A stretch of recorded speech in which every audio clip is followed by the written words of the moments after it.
Shalom for those of you who are joining us on YouTube. I am glad to be coming to you again another day, another Shabbat. And we have a special message today, one that is kind of difficult to really get your mind wrapped around, but I think we'll be able to connect with this one pretty well. I apologize for any problems with the audio. I will tell you that we have been running off of a different microphone until we got our microphone wire in, and there's some issues with that. So I think to start out with, what we need to talk about is the Red Sea, because there's something interesting about the Red Sea that a lot of people don't realize. You see, why would you bring up the Red Sea in the middle of the 40 days of introspection? Well, that takes us back to our block logic.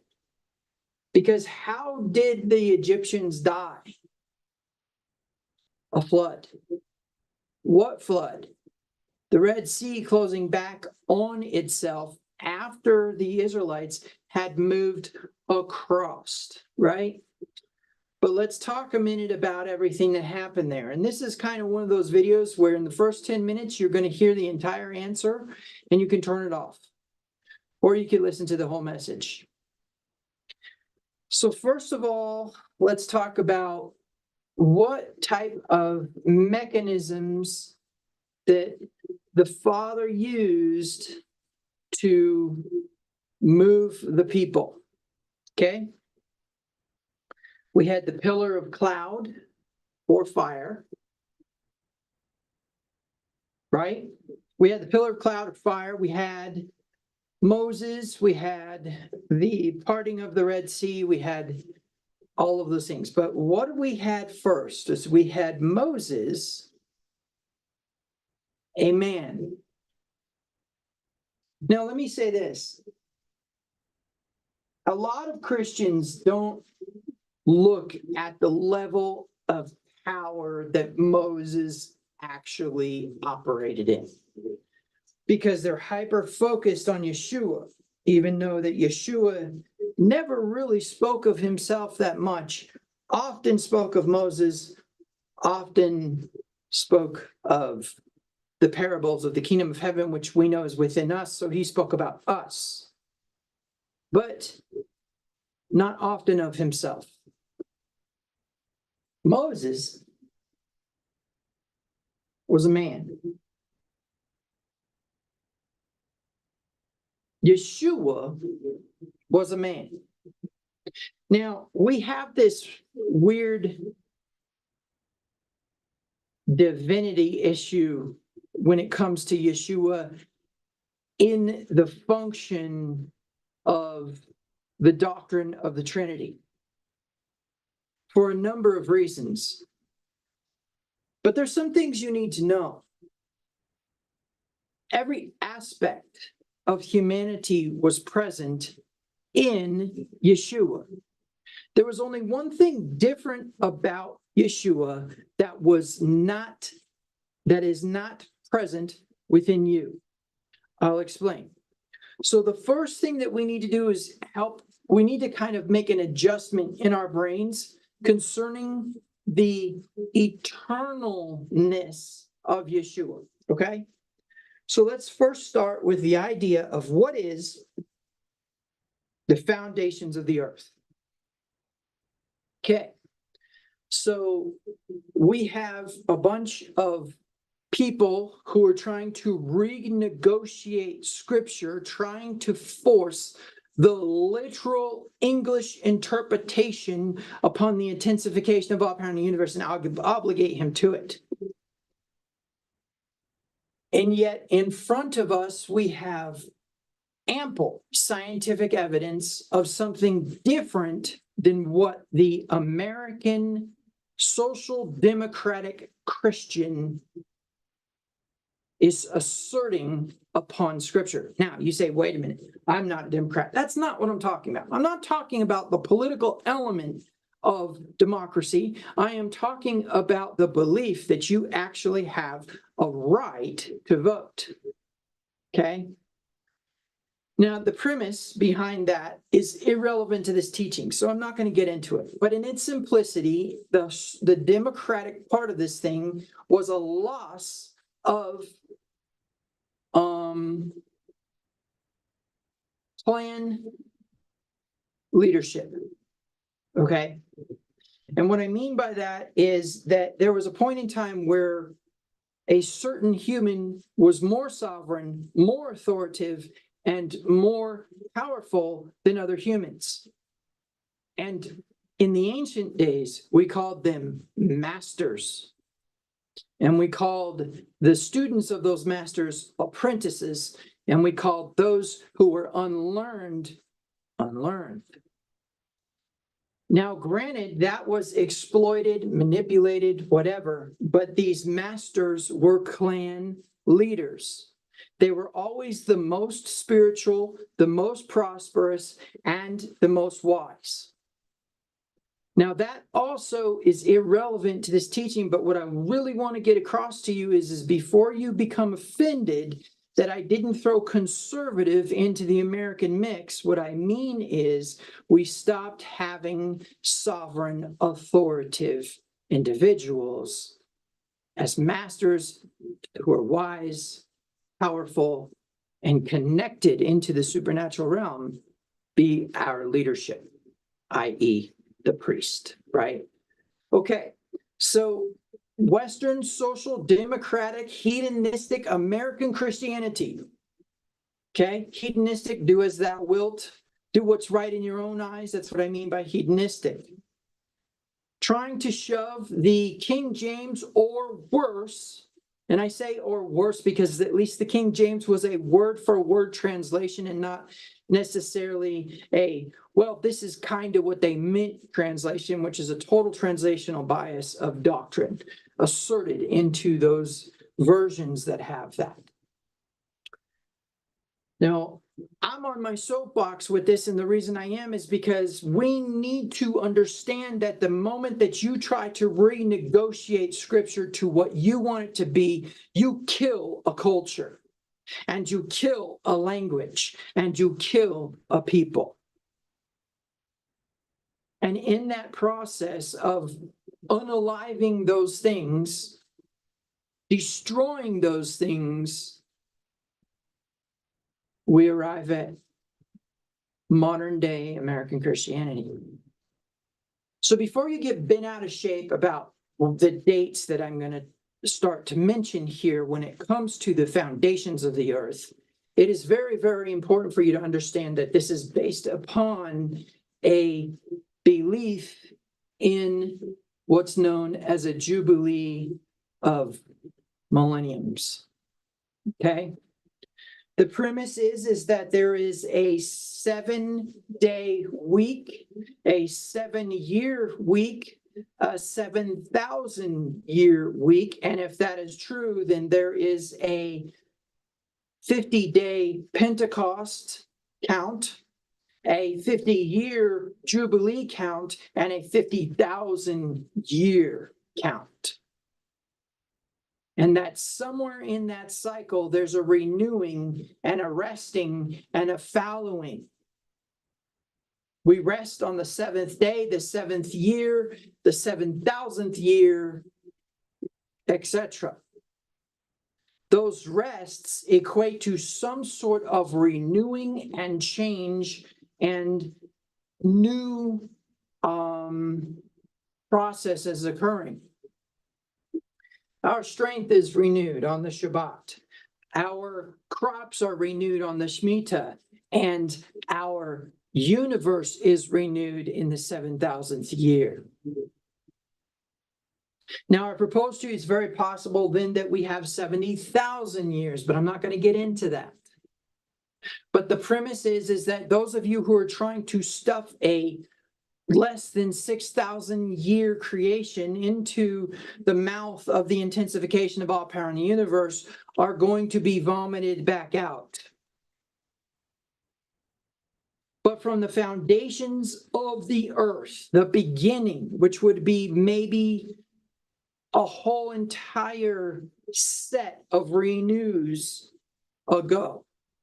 In other words, this isn't the earth's first rodeo. This isn't the human's first rodeo, et cetera, but in its simplicity, an ongoing cyclical process that always renews by passing through the intensification of all power in the universe and flowing back out into the extremities of what we don't understand.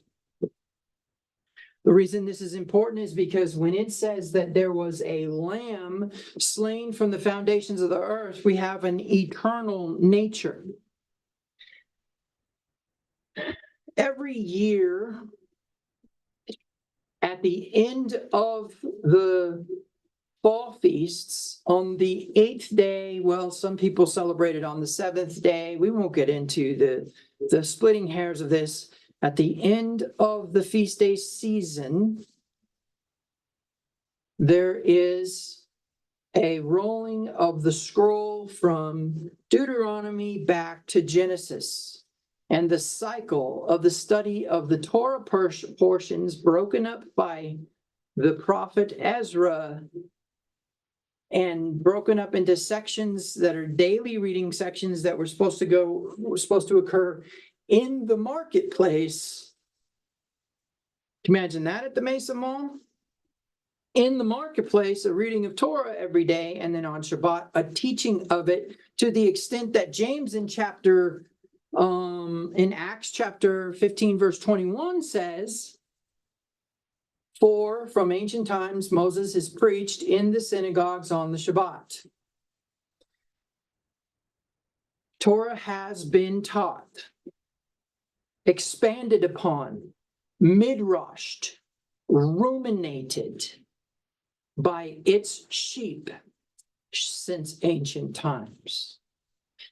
Now, the relevance of this is going to come into play when we begin to identify how a broken scroll, a feast day season, a specific part of that feast day season, and a specific part of that Torah scroll season all fall into now. Okay? So, how did the Israelites move through the Red Sea? They moved through it on dry ground. Did you know that word dry ground doubles as the word for shame, for nakedness, for the male genitalia? What amazing discussions we could have if we substituted those definitions for that word. But the premise is they move on dry ground through the Red Sea. Now, why would I bring up the Red Sea? Well, because remember, it rained for 40 days and 40 nights. That caused the what? Flood, which was what? A closing of the waters in on mankind, with the exception of 8 souls. We don't know how many humans, but 8 souls were preserved, right? And in that process of those 8 souls being preserved, the ark finally comes to rest in the area, and they go out and they propagate the earth. Okay, that's all fine and dandy, except that that's exactly what happened with the Israelites as well. They go through the Red Sea on dry ground with the water piled up on both sides of them. And then as the Egyptians move into that same exact ground, the shame and guilt of truth within the heart of Pharaoh causes the waters to close back upon them.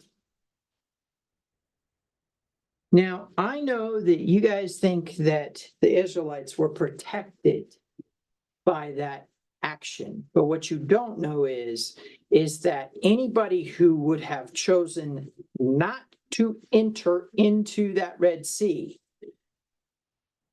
would have died with the Egyptians, and we don't know how many that was. What we do know is that the pillar of cloud moved from the front to the back, right, and got in between the Israelites and the Egyptians. But what we don't know is the depth of this.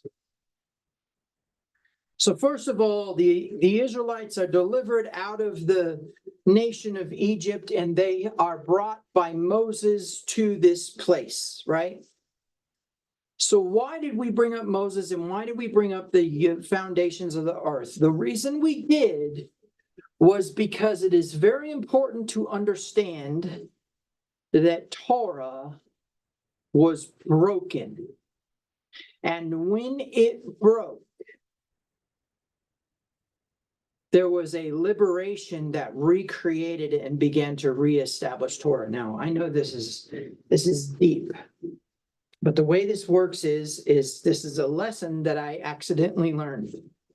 So on what we call Simchat Torah, you roll the scroll from Deuteronomy back to Genesis.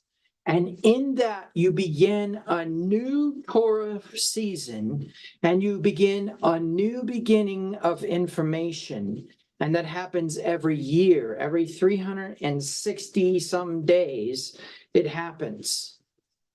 Now, there are some rabbis who claim that it's supposed to be studied over a 3.5-year period, and it's supposed to be read twice through during the Shemitah.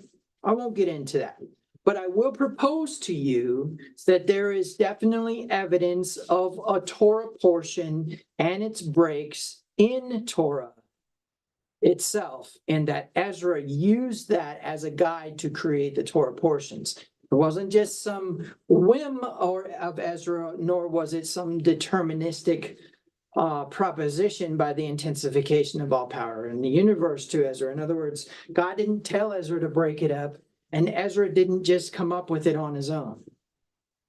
And that's because Torah, according to the writer of Hebrews, is alive. And it seems to work on a molecular structure or a molecular structural level. And what I mean by that is the very thing that holds the fabric of reality together is divided or changed or altered or moved by Torah. It says the separating of joints and marrow, of flesh and the spirit, right? In fact, let's go to that verse really quick. Let's take a look at all the nuances of that verse. Okay?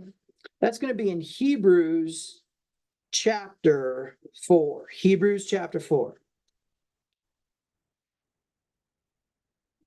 You say, where is this guy going with all this? Well,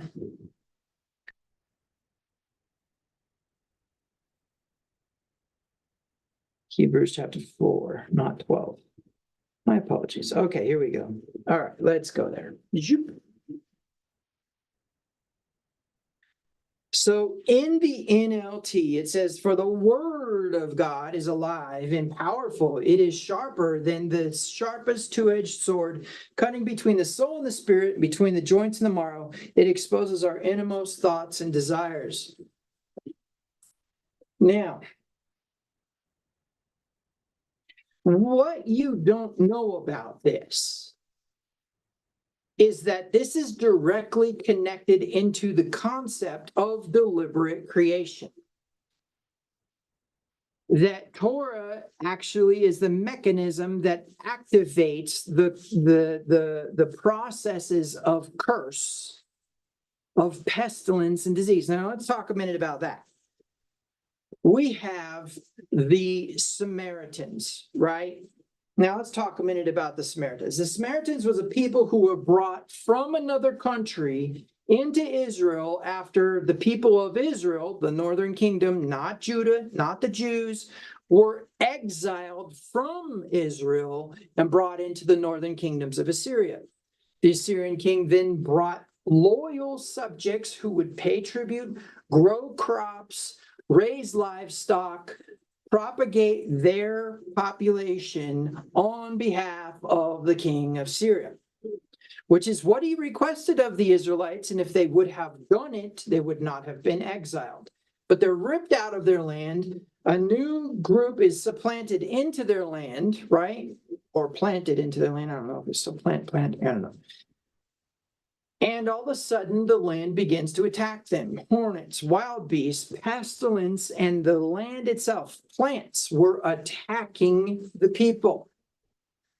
And so they write back to the king of Assyria and say, hey, we're your loyal servants, but the crops won't grow, and we're all dying over here. Pretty soon, you're not going to have any assets. So he goes and finds out what's going on. Eventually, they bring a priest down there from the Levitical priesthood. He teaches them how to keep Torah. And to this day, they, for some reason, have been Switzerland in the war between the Arabs and the Israelites. Literally untouched. The Samaritans are literally untouched by every culture that has come along and occupied our land. So, why is that so important? Well, there's a few reasons. The first is that there is a concept here that we need to be cautious of, and that is that the land itself is activated by the promises of Torah. Promises don't necessarily equate to benefit. Okay? Torah promises that if you are disobedient, it will tell the land to get you. That's what Torah says. Okay? Well, that's true of us because we are Aretz. We are the land. And any disease that's within us, any stuff that's within us, has been activated by Torah. Oh boy, I bet you I'm going to have some fun with that one. It might be the first time somebody actually comments on my YouTube channel. Okay, so why is that so important? Because the Torah itself became something. Okay, there was an evolution that occurred. And that evolution that occurred was basically kind of Torah. Remember, Torah is an Elohim, okay? Torah is a power, an energy, okay? We could go in terms of breathing something out of your nostrils. If I could breathe, that breath is actually an anthropomorphic process. But when we talk about the breath of God, we are not talking about this intensification of all power in the universe having lungs. Pulsation, I'll go with that. Emanation, I'll go with that. There's an outward movement of energy from the center of the intensification of all power in the universe, and there is an inward pole of energy to the center of the intensification of all power in the universe that actions very similar to breathing. There is a return and there is a going out. And the return is a coming back in, and the going out is a going and moving away. Meaning that there is a movement of energy based upon a cyclical process of that moving, a breath, if you will. Torah is the outward beneficial instruction from the intensification of all power in the universe, passes through the filters of corruption down to what we would have as a finite mind, as a ignorant mind, as a foolish mind, to receive instruction, carry out that instruction, and have the promises of that instruction give instruction to the universe to do on your behalf. And therefore, the universe itself is conspiring on your behalf, right? To be obedient to, and absolutely obedient, not conditionally obedient, to the sons of Adam. Because the sons of Adam rule this earth, and the Adam rules this earth. Who is the Adam? The Adam are the masters. The sons of Adam are the apprentices. And those who have chose to disassociate from creation itself are the unlearned. Some have called them the profane. Some have called them the unclean. Some have called them the foolish, the wicked. It's all the same thing. Now, within the confines of that, then what we need to understand is the difference between a master and apprentice has to do with what they are able to do, right? That's a given.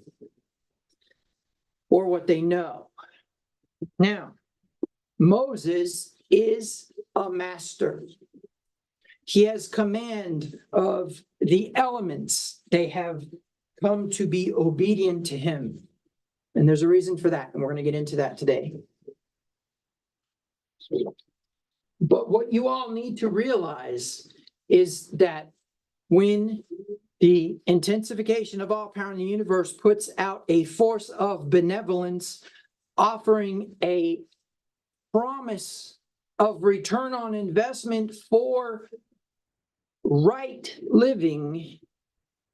And when I say right living, I mean equal distribution of justice, equal distribution of wealth, a common ground unity of the peoples.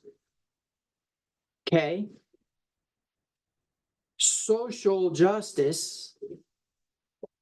Having to be told that you have to release a debt after a certain amount of time because otherwise we wouldn't do it. But if we do it, what we are blessed with as a result of it. And in this Torah portion, Tavo, we have the great discourse on blessing and curse. In fact, really technically, I mean, it's this Torah portion and next week's Torah portion, but really it goes from about Deuteronomy 28 all the way to Deuteronomy 30, where he stands up and says, behold, I have set before you. Deuteronomy 28, 1 through 14, blessing. Deuteronomy 28, 15 through 68, 43 verses, curse. Deuteronomy chapter 28, verses 1 through 14, life. Right? This is in Deuteronomy 30 that Moses is saying this, but he's speaking of what he said in Deuteronomy 28. And then 43 verses 15 through 68, death, choose life that you may live. Choose life that you may live. The first 14 verses of Deuteronomy 28. Choose that. How? By obedience to Torah. 248 commandments that say thou shalt do them, and here's the promises that will follow. Don't do them, and here's the promises that will follow. 365 thou shalt nots. Don't do them, and here's the promises that will follow. Do them, and here's the promises that will follow. There are sins unto death and sins not unto death. There are sins that make you unclean, and there are sins that will get you killed. Sin is a violation of the 365 by doing them, and sin is a violation of the 248 by not doing them. And as a result of that, we have 613 commandments that we have to be obedient to. However, the complexity of those commandments is summed up in the simplicity of the 10. And the simplicity of the 10 is summed up by the simplicity of the 2. And the 2 is summed up by the simplicity of the 1, which we refuse to attain to.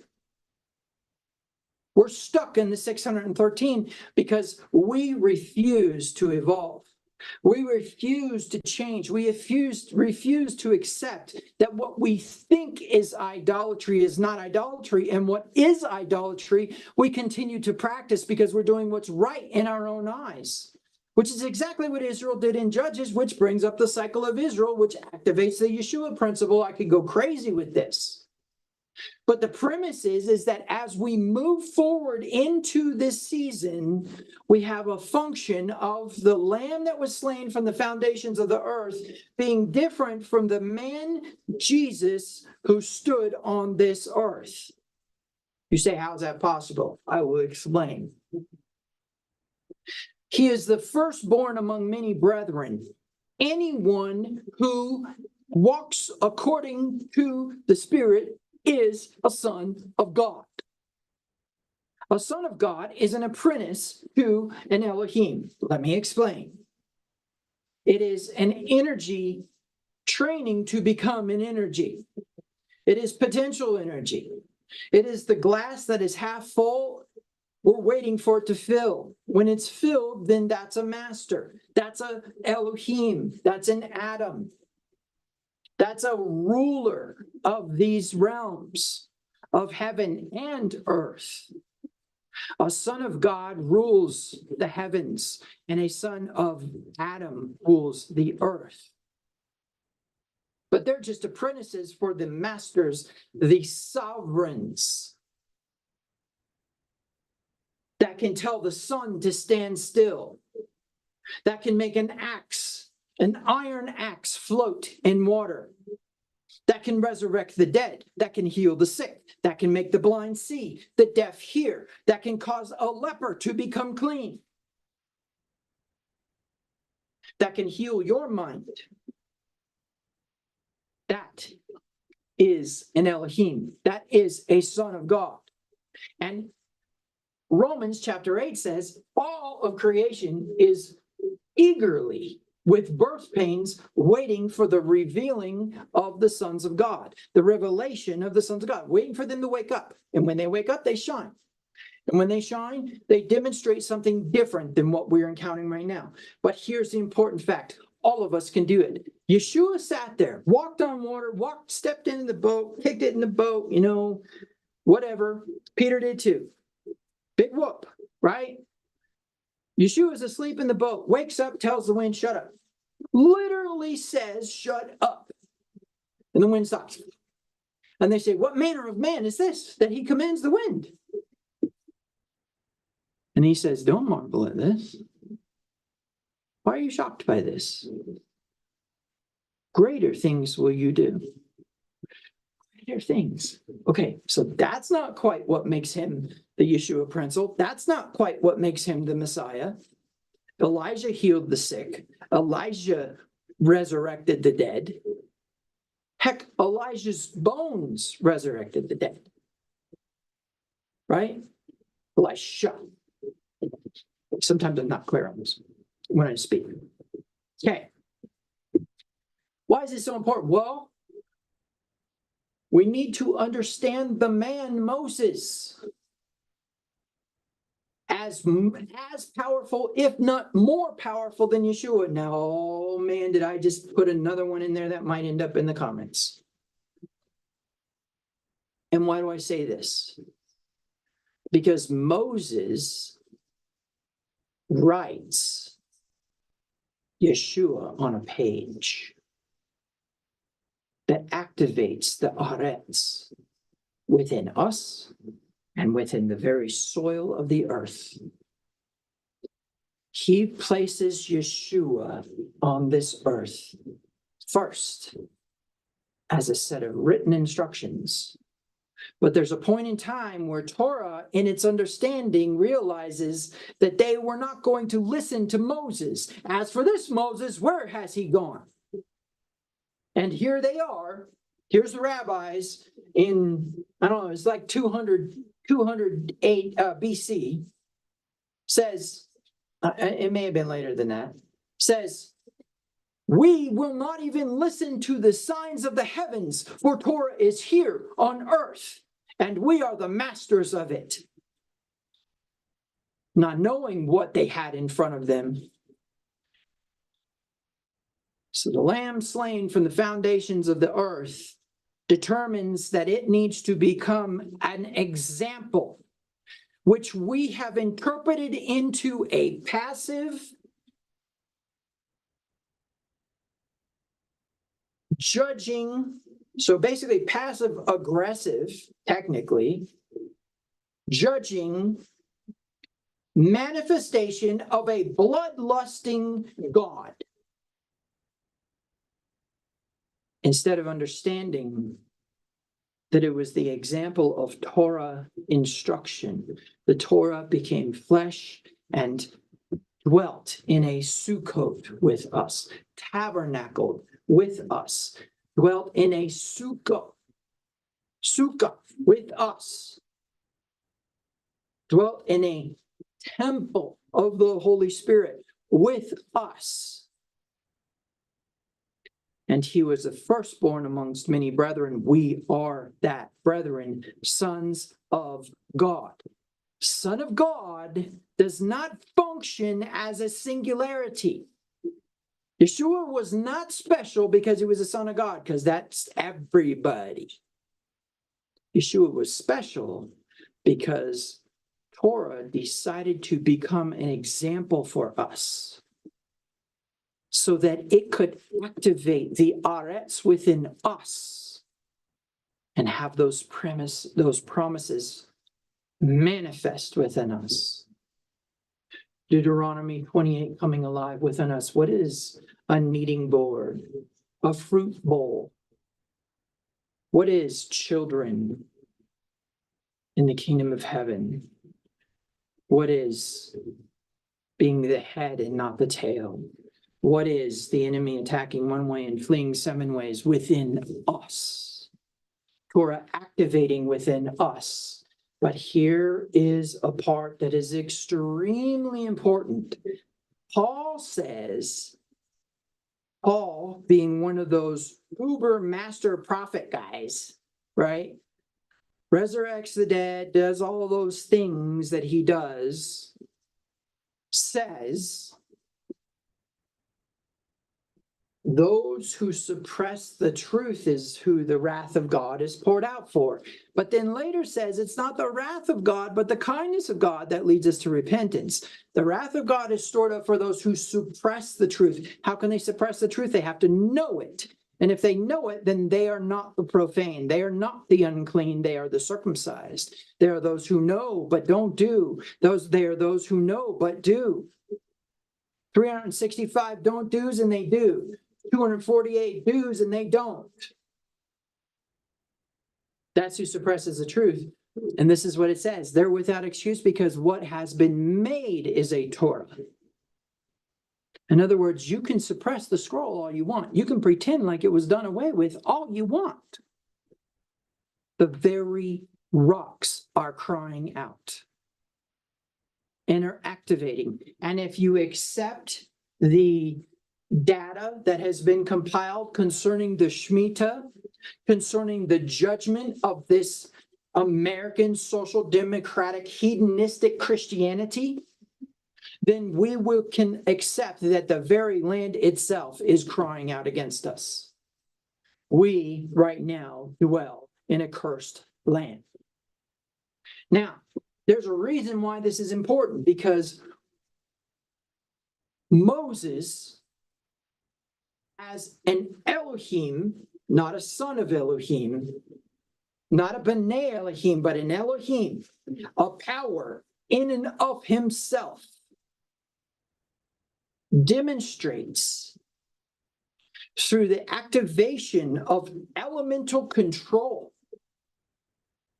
of the rains, of the winds, of the sun, of the outcome of a battle, of life and death itself, and of the sea, through his intuition, leads the people into a box canyon. Now, those of you who have never been in a box canyon,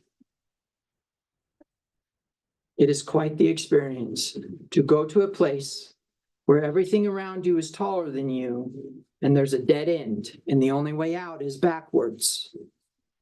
Leads them into a box canyon borderlined by a flood. A remnant of the very waters that destroyed the earth, the same connected waters, if you accept that the water cycle is all one water. According to most scientists, 7 million cubic miles of water fell on this earth, created a superstorm that hyperfroze and created the ice age that we are currently in, that is in its interglacial period, when all the glaciers have melted and there's a beginning of a renewing of those storms. It is very important to understand we have evidence of many ice ages. But you young earthers just need it to be those 6 days. When I can tell you there's more wisdom in those 6 days that you could ever find than in the literal interpretation for creation. More wisdom. A most powerful philosophy, if you would let go of those days as needing them to be time, which is at the essence of this teaching, is time. But we'll get there. So the people, having seen the plagues, we call them plagues, but the truth is they were all elemental manifestations of power through one man following the intuition or guidance of the heavens.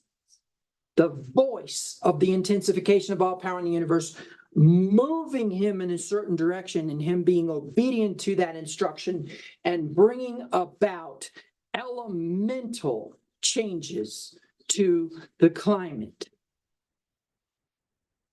Using the power of Torah that Moses understood before he ever even wrote it to bring about promised changes in the Aretz as a result of a disobedience to it, which says that Pharaoh knew more about Torah than we think he did.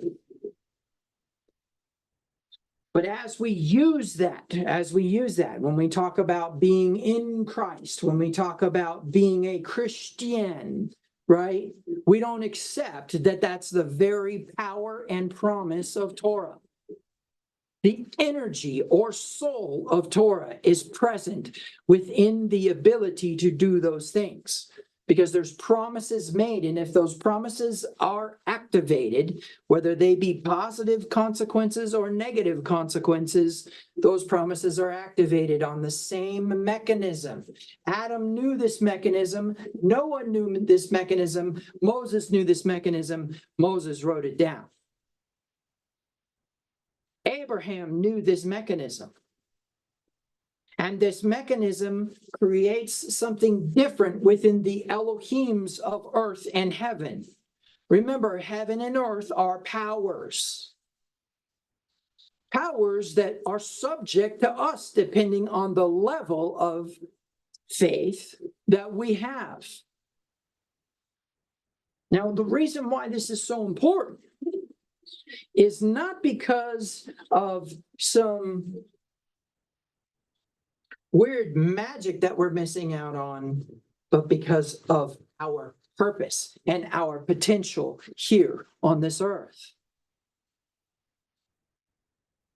Really, technically, the way you could think of it is that it is the mouth of the prophet or of the master, which is a true prince, prophet, or priest. Right? Those are the only ones that are anointed to hold together or destroy the entire universe. Who prophesied the flood? Enoch. An entire destruction of the known makeup of the fabric of reality of earth.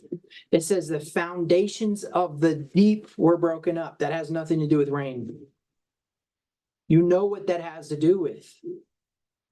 It says that it rained for 40 days and 40 nights, but scientists have estimated 7 cubic miles of water falling on the earth all at once. And then hyper freezing. Like almost instantaneously within a 100-year time period, turning into an ice age in which there is a migration of humans to the equator for safety. That's all science. That's all proven. That's all in those ice cores from the North Face. So we have the suppressors of the truth, we have those who are doing right in their own eyes, and we have the entire universe that has been made testifying against them. So this man Moses, similar to this man Yeshua, Yeshua had command of the elements, Moses had command of the elements. The only difference between Moses and Yeshua was that Yeshua was an example that Torah set for us. Torah being the breath of the intensification of all power in the universe, that we're not going to anthropomorphically assign to him as lungs with wind, but instead projections of intense energy. That all is contained within the Moses. This supernatural powerhouse that leads these people out of the land of limitations. That's that word Mitzrayim in the Hebrew for Egypt. The land of limitations into their potential, and leads them into a box canyon. They arrive at the edge of the Red Sea, and on each side is walls, huge rock walls, and they have no choice but to turn back. They turn their faces to turn back, and here comes the Egyptian army. Moses' intuition led them to this moment. And all of a sudden, the Red Sea parts. They cross over the Red Sea on dry ground. They cross over. And as they cross over, Egypt pursues them. Pillar of cloud moves from the front to the back of the camp, in between the Egyptians and the Israelites. And all of a sudden, another supernatural activation. The chariot wheels begin to steer on their own, or just fall completely off. And what does Pharaoh say? The God of the Israelites is fighting against us. Or maybe it was the Egyptians, his servants that said it. But the point being is they're like, well, who can stand against this? But here's the part that's important. There are two groups of people moving through the Red Sea. One group is synchronized with the intuition of the master. And one group is synchronized with the intuition of a profane, an unclean, an uncircumcised, a Torahless one. Remember, Yeshua in 7:21 of Matthew says, "Depart from me, you Torahless one. I never knew you." And so the intensification of all power in the universe stuffed into a concept, a philosophy, activates the land to move against Pharaoh. And all of a sudden, the sea closes down upon him, by the command of the same one who was the master who split it in the first place. Now, was there an assistance, or was there a augmentation of that as the result? Yes, it says Yahweh. Who's that? That's the intensification of all power in the universe stuffed into a perception that we can get our heads wrapped around. What? Blew an strong east wind, caused a strong east wind to blow, right? A strong east wind blows and the waters close over on themselves. But who closed those waters? Moses. So could we say then that the Yahweh within Moses is who caused the strong east wind to blow? There's another one that I might get comments about. So the premise is now Moses, the man with this intuition, after having led the Israelites through the Red Sea to the other side, the sea now closes in on the Egyptians. What was wrong? Why did it close on the Egyptians and open for the Israelites to say, oh, well, it was God's people? Oh, really? Those are the same ones who went into the wilderness and said, I don't know what this God is. He brought us out here to die. Those are the same people that went into the Mount Sinai, the sacred place where Torah was given, right? Where Yeshua actually was activated within the people. And what? We don't want that. We would rather build a golden calf. Refuses to go into the promised land. Those are his people. And that's why the Red Sea closed on them. Now, the determinists will say, oh, well, it was appointed for Pharaoh to die, and it was appointed for the Israelites to live. And that was an unconditional election where he just randomly chose because he's sovereign. When the people were obedient, when Moses was obedient, and that doesn't count for some sort of merit in that process. You guys want a big one? Here's the big one. Matthew chapter 19 says, you lose house, you lose land, you lose family, you lose child, wife, whatever, for my sake, you will reap 100-fold and inherit everlasting life. How do you inherit everlasting life if it is some sort of deterministic choosing? And then I'll go a step further. How do you inherit if you do this, then you will inherit? That's merit. So there's much to be discussed about Yeshua's discussion about everlasting life and how that plays a role in salvation, which is another distorted subject in Christianity because it's based upon asbestos underwear from Dante's Inferno. So when we start to get into some actual reality here, what was actually wrong in this situation? These people go across on dry land. These people don't. The only difference between them is what's in their hearts versus what they actually did. Because it was in the hearts of the people of Israel to act like Egyptians, to worship other gods, golden calf, to be disobedient to God's teaching and instruction, heathen, uncircumcised. Paul says their actions, if you do the things, when a Gentile does the things of Torah, a Gentile, who's that? Uncircumcised, confused, and without God. Does the things of Torah, they show themselves to what? Be circumcised. What's that? The inheritance of Abraham. The covenant of Abraham activated within his sons. A Gentile shows themselves to be a son of Abraham. And then Paul says something horrible. He says, and those of you who know Torah and break it, show yourselves to be excluded from the promises of Abraham, to be uncircumcised, profane, unlearned, evildoers. Right? Right. Okay. So now the uncircumcised and the circumcised move across the Red Sea. One moves across and they get to the end. The sea closes on them, and one moves across and does not make it in time. Because why?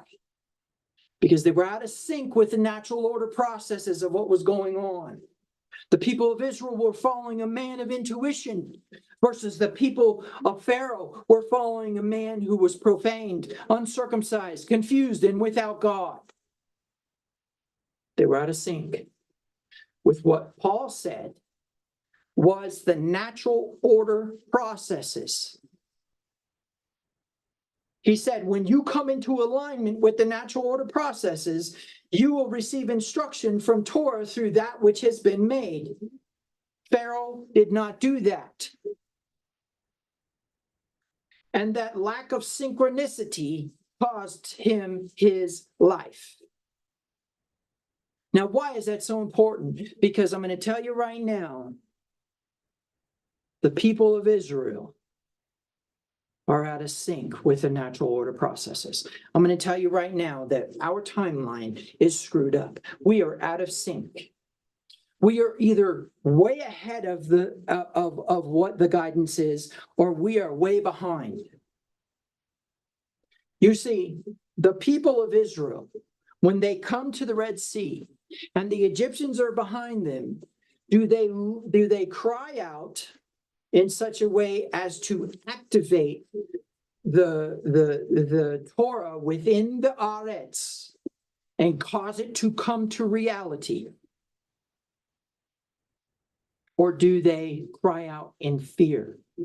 And do they activate through deliberate creation their very fears that Pharaoh would pursue them, trap them in a box canyon, and kill them?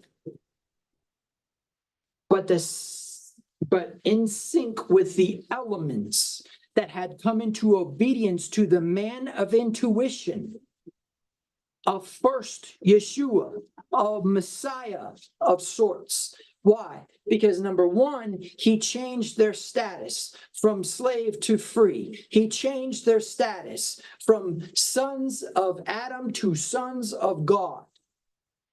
He demonstrated through his actions on a regular basis power over the elements, and they saw it. They were in training to go from profane, where they dwelt in Egypt, to circumcised of heart, where they were actually able to control the elements. In fact, there's a point in time where Moses was going to step into the realm where he did not have to put his energy into an object, but would be able to speak it itself like Yeshua did. Beyond the level of Yeshua or Peter, silver and gold have I none, right? Oh, your husband, the men who carried your husband away are now coming to carry you away. Power of death and life in the tongue itself. And Peter knew it and believed it, and so did Moses, but Moses refused to do it, which cost him big time. Now,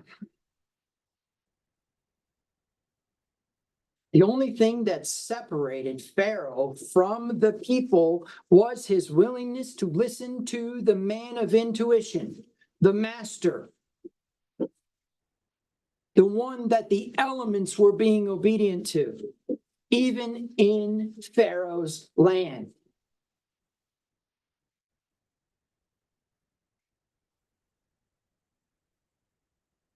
So who are the Israelites then? There are those who say that the Israelites were those who came out of Egypt, but we know a mixed multitude came out of Egypt. There are those who say that the Israelites are those who came out of Egypt who would actually be obedient to Yahweh in the desert. But we know that there were only two who were obedient to Yahweh in the desert, who wanted to go into the promised land, who tried to convince the people to go into the promised land, and who went from Egypt to the promised land. Out of 605,000 men, two got to go into the promised land. Two. They're the masters. And that's why Joshua can tell the sun to stand still. That's why the elements are obedient to him, because he was synchronized with them. Now, this gets deep, because I'm going to tell you that where the Israelites were hesitant to move, we have overmoved. We're trying to hurry everything up. And I'm going to tell you that Christianity is at the core of the distortion of this universe, because they want to hurry up and get it destroyed so they can get to the enlightenment, get to the rest, get to the everlasting life, get to the privilege of sitting with Yeshua when they have Yeshua right in front of them in the first 5 books of the Bible.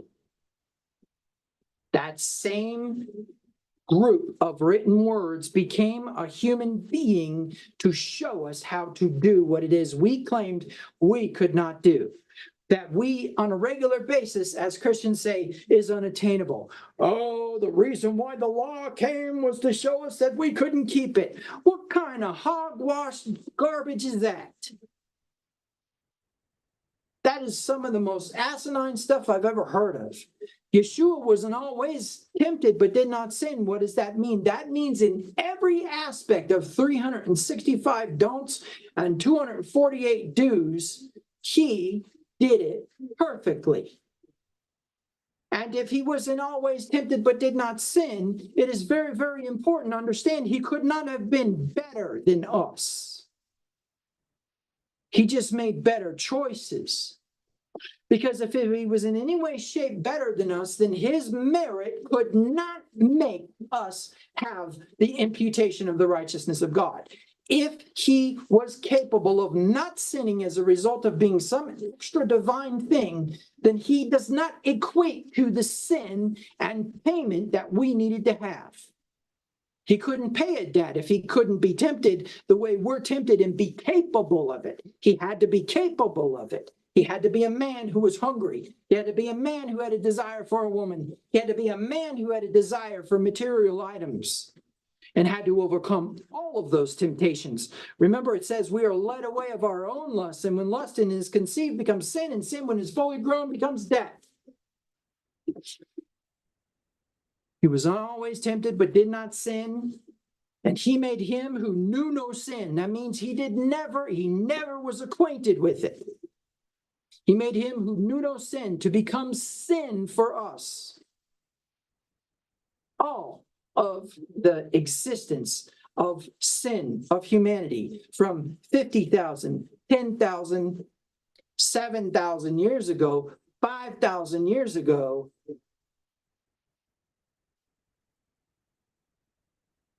was taken away, laid upon him, and everything that he was, the Torah in its purity and beauty and power, was laid upon us. The burden that we carry of guilt and shame and anguish of our failures, of not being able to overcome temptation, were deactivated. And the burden of the power of the universe rests upon us. And we are out of sync with it. We are out of sync with creation. Creation is moving at the time and the obedience that it was instructed to move. And we are either behind it, hesitant to catch up to it, or we are ahead of it, trying to tell it to hurry up. But we are not in sync with it. I recently was listening to something, and the person said, a tree does not try to hurry up and grow. Have you ever watched a tree grow? I'm going to tell you, even in a 365-day time-lapse camera observation, I got an inch out of a branch.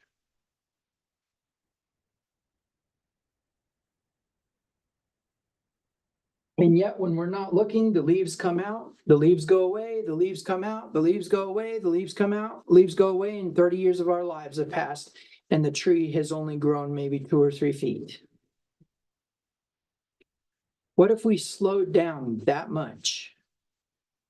What if we actually came into synchronization with the growth of the earth, with the movement of the earth? What if our intentions to hurry things up is actually what is stealing our ability to be in sync with it? What if the universe won't listen to us because we're trying to rush it? Have you ever been able to accomplish what you needed to accomplish when somebody was like, come on, hurry up, let's go, come on, get that done, get this done, let's go, we're out the door? I don't know how many times I've just stuffed my shoelaces in my shoe because my dad wanted to leave so quickly. He couldn't stand that it was taking me so long to tie my shoe, which equated to me not even knowing how to tie my shoe until I was 14, 15 years old. Literally stuffing my shoelaces in my shoe because the man never had the patience to actually help me learn how to tie my shoe. And the anguish of the knots and the frustration would cause me to even throw my shoes away. They'd say, where are your shoes? I don't know. I knew where they were. That's right, Ma. That's why you had to buy so many shoes. But the premise is that now what you got to understand is if that's true, and here's the thing that we've made the mistake of doing. The land attacked the Samaritans. The land. Through pestilence, wild animals, and the plants themselves. And the crops you refused to grow, the rain refused to fall. If you read that correctly, it seems as though every one of those things is intelligent of what it is doing, but for some reason is not doing what it is created to do. Everything is intelligent in what it is supposed to do, but doesn't do it because of man. Because the Samaritans were out of sync with the land. Why? Because Torah had activated within that land. Listen, there are people, special, holy people, who are going to roll over in their grave what I'm about to say. The East African Rift Valley is one of the most lamest, disgusting, desolate places on the face of this earth. That's right. Land of Israel is not pretty, not special. You can pretend. You can take and say, oh, the Holy Land. Oh, that's where Yeshua walked. And, oh, look at those pretty trees. No, those trees were planted because it's desolate there. Nothing grows unless they bring irrigation in. You want a pretty place? Let's go to England, where it's always green year-round. Want a pretty place? Let's go to the Amazon. Now that's an Israel for me. But people are bent out of shape about this God thing, about what's going on there, and not realizing that it's a lesson about you. That the land that he speaks of is you. That your days may be long in the land. Honor your mother and father. That your days may be long in the land. Long in the land. And that Torah is activated within that land. That's what makes that land actually do what it does. That it preserves a people or rejects a people. And it will honor the prophets. And it will honor the apprentices. Remember when the priests step up to the Jordan, right? This nasty, dirty, funky water that flows from one halfway decent sea into nothing, right? Same water that Naaman dips in. So now all of a sudden the Jordan is holy. No. Elijah's words were holy about the Jordan. But now here comes the priest. They step their foot into the water with the Ark of the Covenant, and it goes and piles up all the way to, like, I can't remember where, right? Dry ground. The people go over on dry ground. And as soon as the priests step up out of the water, here comes that water again. By the mouth of the prophet, by the activation of the priest's intention, by the promise of the prince, Joshua, who says, be strong and take courage. The anointed ones are the ones who activate the process of the power of Torah within the elements, but because they're in sync with them. The water wouldn't be obedient to Joshua if he was trying to hurry up.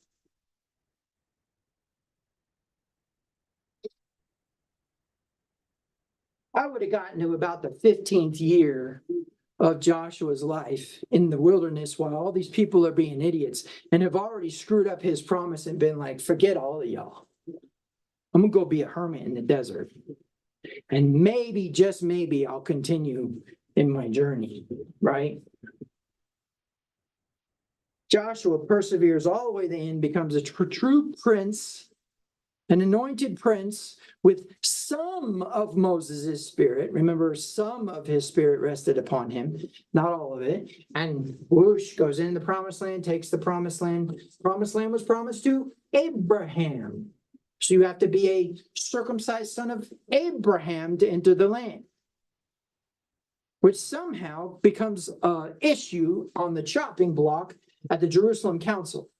That in order to be saved, you have to be circumcised. And people are like, that's an Abrahamic covenant. That has to do with being in the land. In fact, here comes the justice of man. Here comes the Hadrian law, start flipping up skirts. Anybody who's circumcised has to leave Jerusalem, which caused the split in the church between the sect of the way and the rabbinical authorities. Why is it so important? Because synchronizing yourself with creation plays a role in whether creation is going to be obedient to you or not.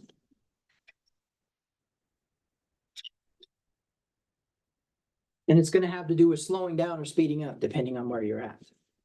For example, there are a number of Christians out there who believe the Torah has been done away with. Probably need to catch up. But there's a lot of people who are still trying to get the rapture to occur. There's a lot of people who are still trying to get the world destroyed so we can get to the fun part. You have no power. And I'll tell you why. Because power is back here in the present. But I'm going to propose to you that part of the synchronicity that needs to occur with us, on behalf of us, has to do with aligning with creation that's actually being obedient to the instruction of Torah to begin with. We need to be able to step into a oneness with that universe around us.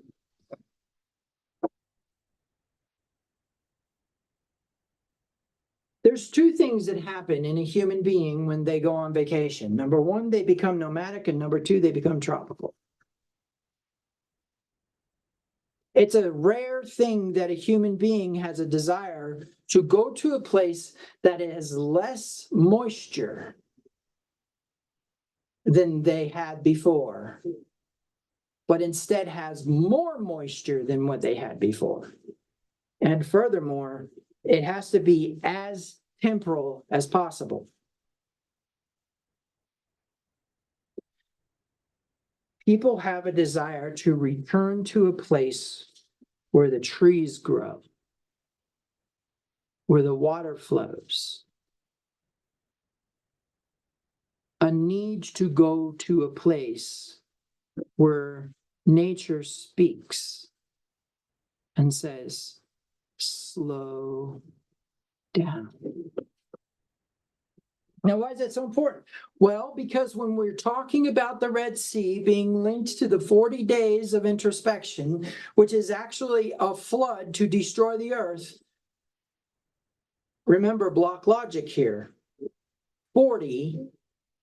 40 days of Yeshua's fast, 40 days of Moses being on the mountain before the golden calf was killed or built, and 40 days after the golden calf to make up for the 40 days that they failed. And then in addition to that, there being 40 days and 40 nights of the flood, 40 days before Yeshua ascends after he's resurrected. And of course, here we are at 40 days of introspection from the first of the 6th month to the 10th of the 7th month, a time of what? Getting it out of the way. Remember that part we got to get out of the way. Let's discuss it real quick here. You either are going to come to a temptation or you're going to come to a reciprocation. If you stole in December of last year, you come to Yom Kippur and you do not repent of that theft, you will be stolen from in December of this year. If you repent, then you will be tempted to steal again in December of this year. It is that mechanical. Don't get me wrong, it's dynamic, not static. The forces involved has to do with mercy, has to do with where you're at in your life. I'm not trying to say that there's just this flat out thing that comes into your life, because there's a lot of compassion and mercy involved in the process of Yeshua's death. But it is uber important to understand that that doesn't change the mechanism of Yom Kippur.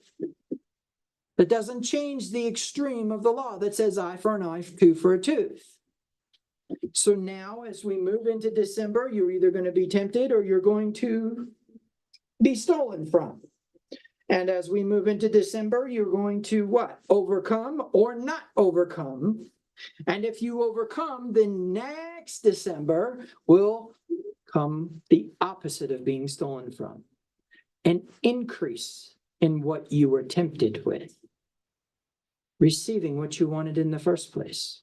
Does it take that long? Yeah, sure, because we're supposed to be on the time scale of the trees, not the time scale of the pagan calendar. We're supposed to be on the time scale of seasons, not days. It is very important for you to understand we are going to fast. We need to slow way down. And if the universe was willing to do that, okay, let me rephrase that. If humanity was willing to do that, well, a lot of things would change. Prices would change. Life itself would change. But I'm going to tell you something. The universe has no interest in doing business with you if you're not going to stay in sync with it. And the proof is Pharaoh. Pharaoh was out of sync. Pharaoh could not understand that the very elements of water and land and wind and clouds and physics of a chariot were being obedient to the man of intuition, the Yeshua of that time, the deliverer of that time. Pharaoh was ignorant of it. And who knows why? We can't really speculate on that. We could do all kinds of speculation. And of course, the determinists say, oh, it's because he was created that way. He was created to be destroyed, right? Because of what it says in Romans chapter 9, which is just one area and just one man commenting on Torah.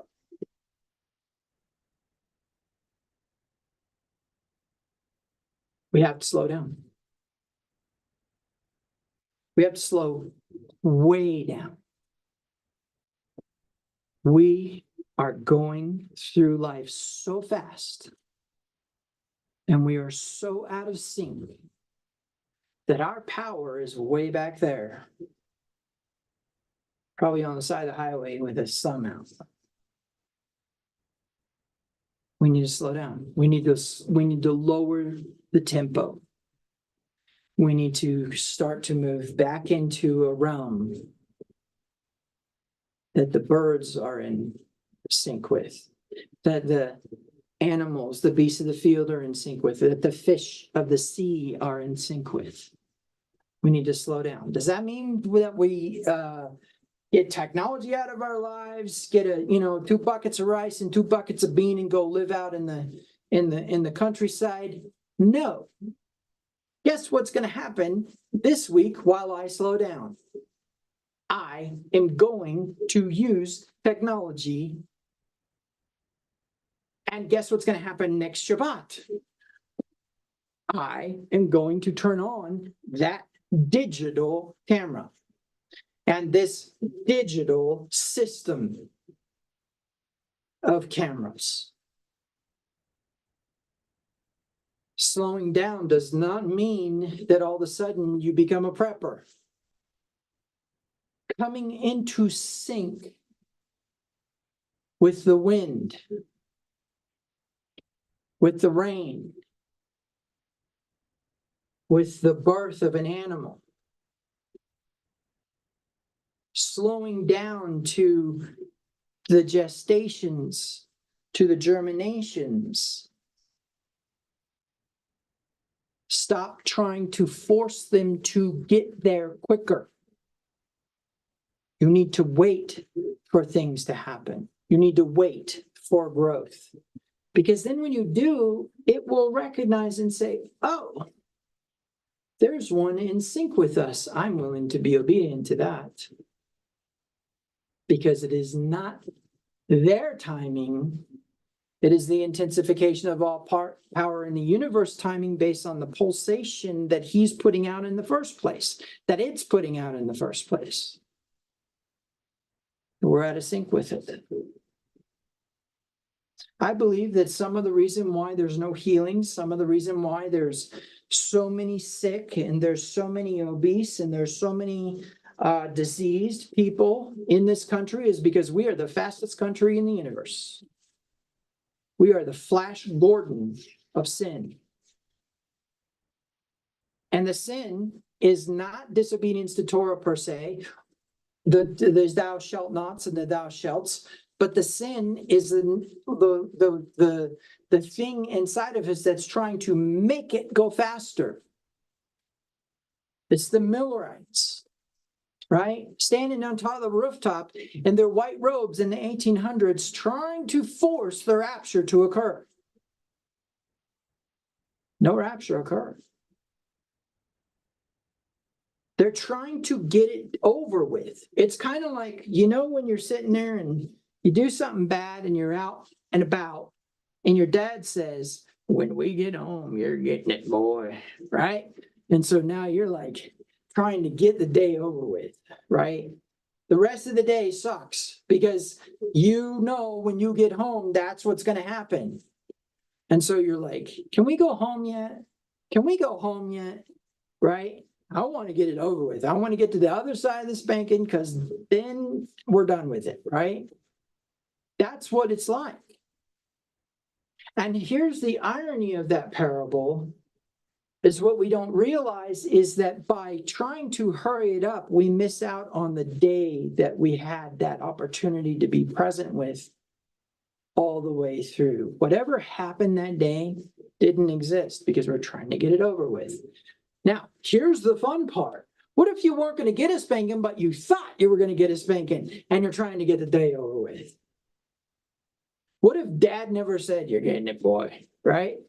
And we're like, I've got to get home because I want to get this over with. And there was never a spanking coming. That's what you're doing with your life through your fears, your micro adjustments to your fears, to your desires and your sin and all the things that are involved with it. Your lack of willingness to stay put, your lack of willingness to sit and let the wind blow and let the rain fall, your lack of willingness to just be in sync with a universe that wants to be obedient to you in the first place. You're trying to hurry it up. You're trying to get to the next thing.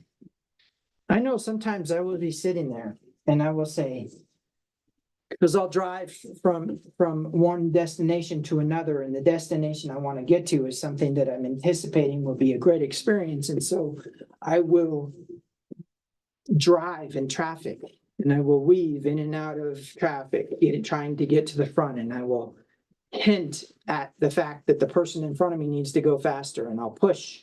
And when I had my sports car, I would rev, right? And I would lurch forward, right? Trying to push and trying to convince people to go faster, to break the speed limit, because I'm anticipating getting to the place I want to get to. But here's the crazy part. I don't know how many times that I've gone zoop, zoop, zoop, zoop, zoop, zoop, zoop, and gotten to the front of the line and then got stopped at a stoplight. And here comes the person who was in front of me to begin with. And now we're both sitting at the stoplight and I've accomplished nothing. I don't know how many times that's happened. I don't know how many times I've done that. Or somebody else has been like, boom, boom, boom, boom, zoosh, and then next thing you know, we're sitting at the stoplight beside each other. And I'm looking over at him like, was that worth it? Like, what did your ego do? What did that get you, like 2 years on your life or something?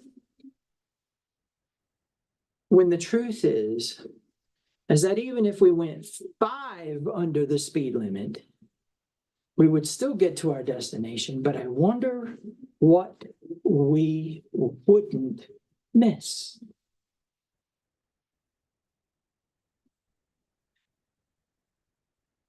Synchronization is important because there's an element of being out of phase. I'm going to show you what I mean by being out of phase, okay? All right, so let's see, we're gonna go to the board here.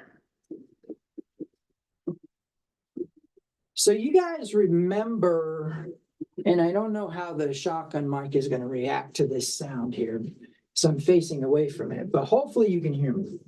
So you guys remember this idea here of a line with we're going to go with a positive charge.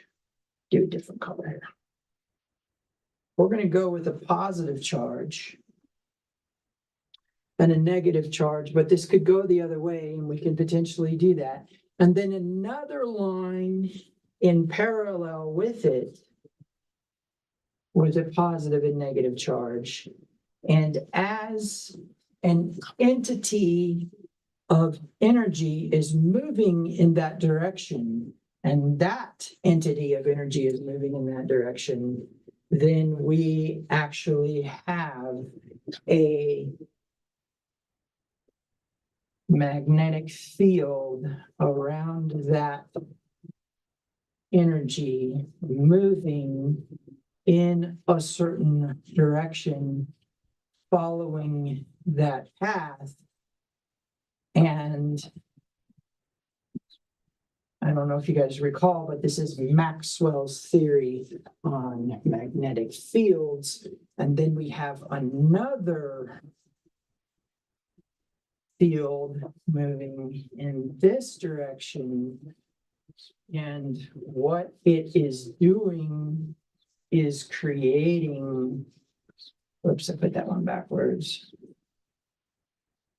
What it's doing is it's creating force. And so we're going to illustrate force with our orange here of attraction. Okay. Now, let's say that we have our little piece of energy here. Let me just go and we can get rid of all of these. Actually, you know what? I can do them better. Come to think of it, I can get all of these. Let's see if I can get them off. I'm gonna move up here. There we go. Let's see if I can get this one here. Oh, I can't. Okay, we'll leave that one for now. Let's get rid of this right here. No, not that whole thing, just this right here. Okay, that's not working.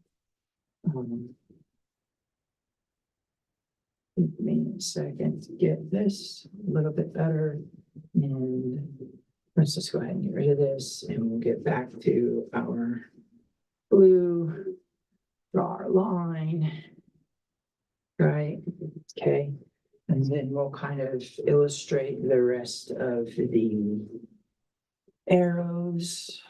That's still necessary. Okay, what has happened here? Oh, we got to get rid of these two. There we go. What's happened here?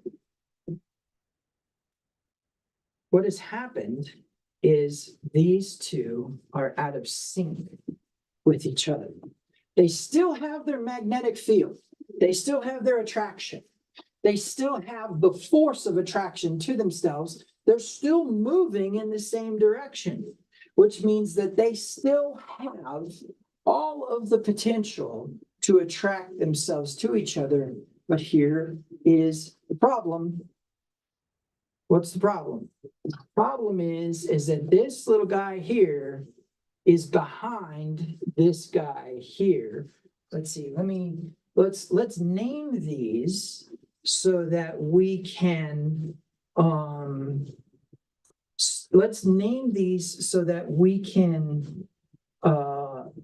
give some illustration to the process. This is going to be, nope, that's not right. This pendant. This is going to be Adam. And this is going to be Elohim. Okay. Now, the premise is that Adam's moving along. He's ahead of the game, right? He's still attracting, right? This is still occurring. This is still occurring. What does that mean? That means he's not necessarily out of order. He's just out of sync, right? He's moving too quickly. He's getting ahead of himself. And here's Elohim back here, all right?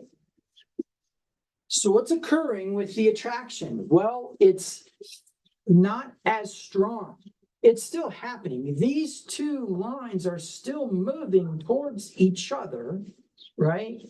In some fashion, because the force is moving the line in this direction and the force is moving the line in this direction.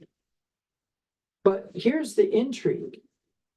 If we were to draw parallel lines, let's see, what color do we want our parallel lines to be? Let's make our parallel lines purple, okay? If we were to draw parallel lines to our points, what is never going to happen? There is never actually going to be a convergence.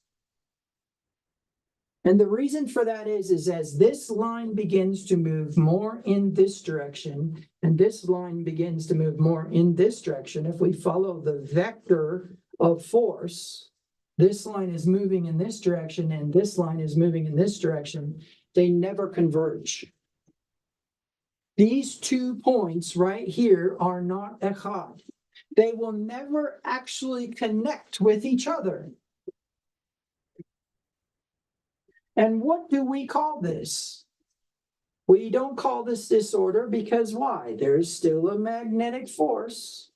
There's still an attraction. They're both moving in a positive direction, right?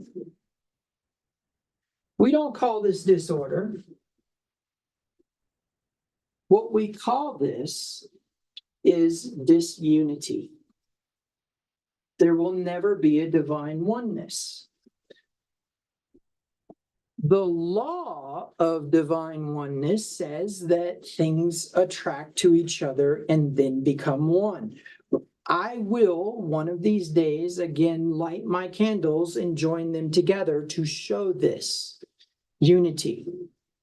That when you take one candle and another candle and you put them together, they become one flame. And that one flame is divine oneness. That is a synchronistic process. That means what? You can't stay where you are and go with God. You've heard that before, but what you don't realize is if you both are moving like this, and all of a sudden you stop, and the power of the universe keeps moving, you are what? Out of sync with the attraction. So you need to either slow down or speed up. And I'm telling you, I have learned within the last few months, the universe will tell you you're going too fast. Or the universe will tell you you're going too slow. So before you get in your mind that you need to become anguished or frustrated as a result of impatience, as a result of something not happening as fast as you think it should, slow down. Most likely you need to slow down. If you have been sitting there and it seems like life is moving past you and leaving you behind, you probably need to speed up to sync up with the present. Now, here's some more food, okay? In the process of all of this is information. And our perception of information, our creation of information with our imaginations, and our frames of reference that have already been established. So here's the interesting part about this. What we have is we have the past, which is information that is retained regardless of its value. Okay? Every memory that you've ever had has been recorded. It does not have a bias to it. It does not have a emotional attachment to it, except that which you've assigned. Which means some birthday party when you were 3 years old that you went to, you can't remember now, but still there. And through proper regression, we could find again. So what's the purpose of that? To preserve the learnings, not the emotional attachments, not the traumas, not the pain, the learnings, to preserve the learnings. There is value in referencing the past in order to know about the future, but not from the perspective of expectation, but wisdom. The man who has learned to navigate a path is superior to the man who's never walked on the path. Both must walk the path. But the man who has walked the path can say, hey, watch out for this area down here by the creek, because that's where I fell. Right? That's the premise. So now we have been advised, and we can choose to walk the path the way that that other person walked the path in ignorance, or we can walk the path with the wisdom of the advice we were given. That's preserving the learnings. The intrigue of the future is we create the entire future with our imagination. Every single aspect of the future is an imagined thing. Doesn't exist outside of our brains. The future, period, does not exist. Let's say that I'm going to propose a business proposition. I'm going to say, when we come to this moment, you will invest this much money in my business. All my imagination, written down on paper, shown to another individual who may or may not be convinced to invest in my business based upon my predictions of the future, which don't exist. But what's interesting is when they don't respond right away, I will call and call and call and call and call until they respond. And there's a finesse to just how much to follow up. Well, I could call every other day because calling every day might seem desperate or might seem too pushy. What's interesting about it is the scripture says that all things work together for those who love God and are called according to their purpose, for the good of those, not just for those, but for the good of those who love God and are called according to his purpose. Romans chapter 8, verse 28, a very famous scripture, but what you don't think about is that's proof right there that you don't have to follow up on that. Now, don't get me wrong, business works the way business does, and there is a necessity for follow-up. But what I mean is you don't have to try to speed it up. Do you know why you burn the stuff on the stove? Because you try to speed up the cooking process. Do you know why you get in car accidents? Because you try to shoot the gap. Right? That's the premise here. But what about those who are stuck in the past and are hesitant to move forward? What about them? They need to sync up, right? Because we're still looking at that concept of attraction. And this is what I want you to think about is when it says in Deuteronomy chapter 28, all of these things will come upon you. That's attraction. So if you're out of sync with something, you are not going to converge upon it, but you're going to pass by it. And if you pass by it, you miss it. And here's the interesting thing about the linearity of time. You can't go back to it. It's gone. The opportunity for that attraction is gone. So what have I really kind of said today? There's two things that I've said. The first thing that I've said is that You either need to speed up or slow down, and you need to synchronize with the thing that you're trying to attract, right? But I've also said that the universe will not be obedient to you if you're not in sync with its timing. And here's the intrigue. It's being obedient to the intensification of all power in the universe, breathing Torah into the universe, right? It's obedient to Torah and to the sons of Adam. And so the land itself is activated by Torah. Remember, the East African Rift Valley is desolate, horrible place to live, right? Absolutely not the ideal place.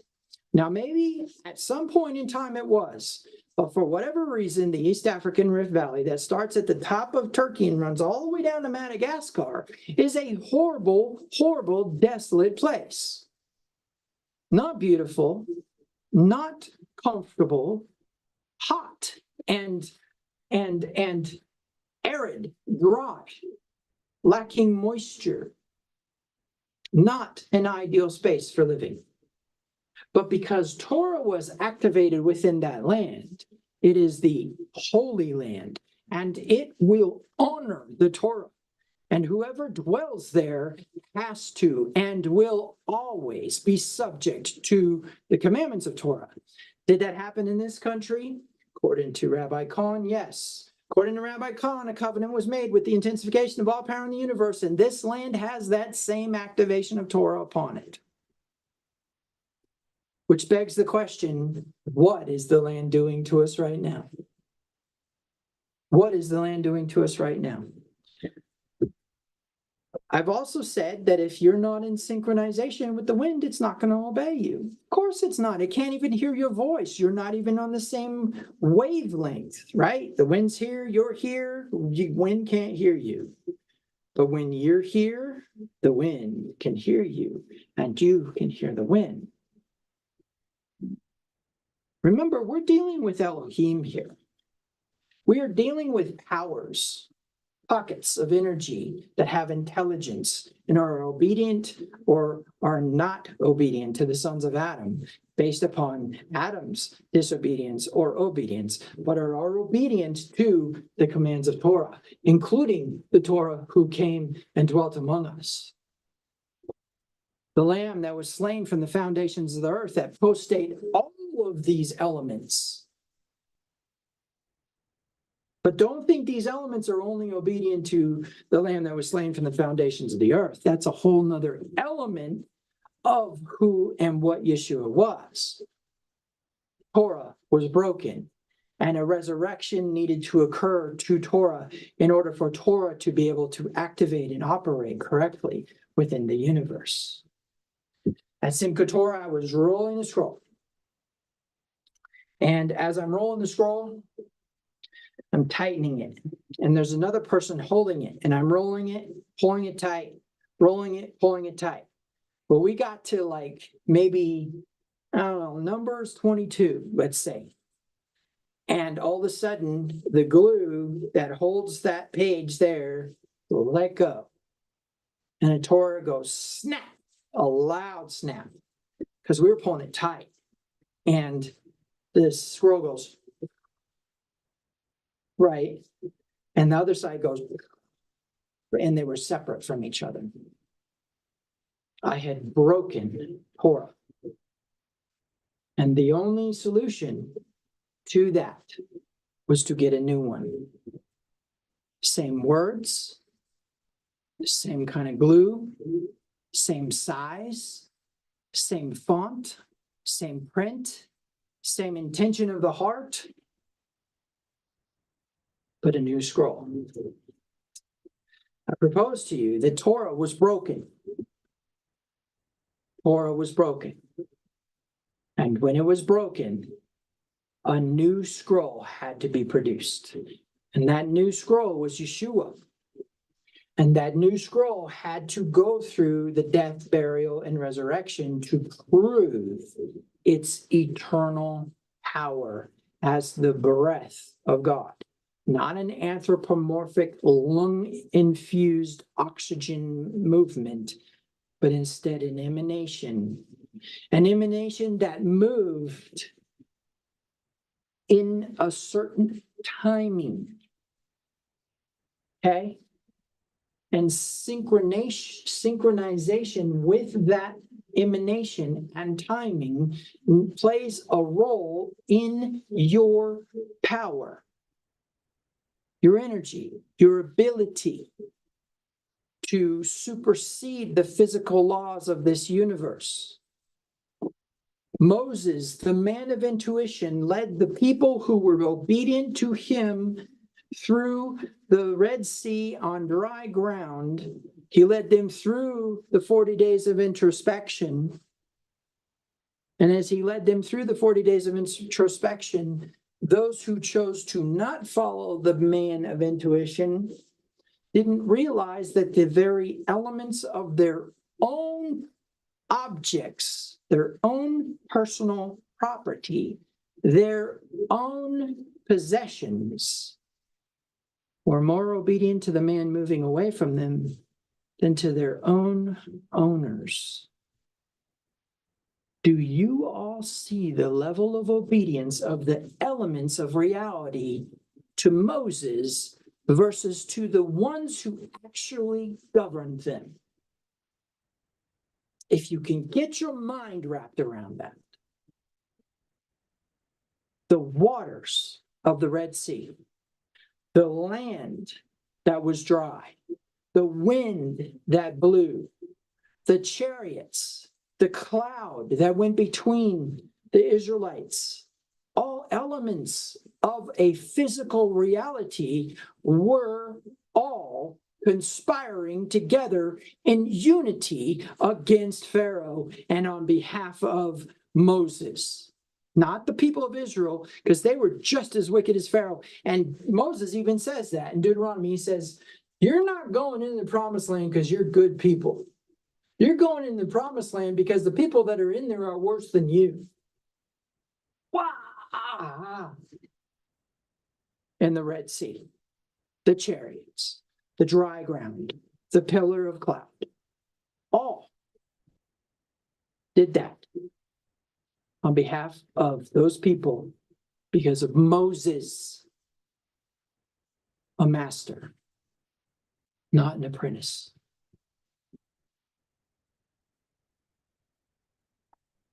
I propose to you that the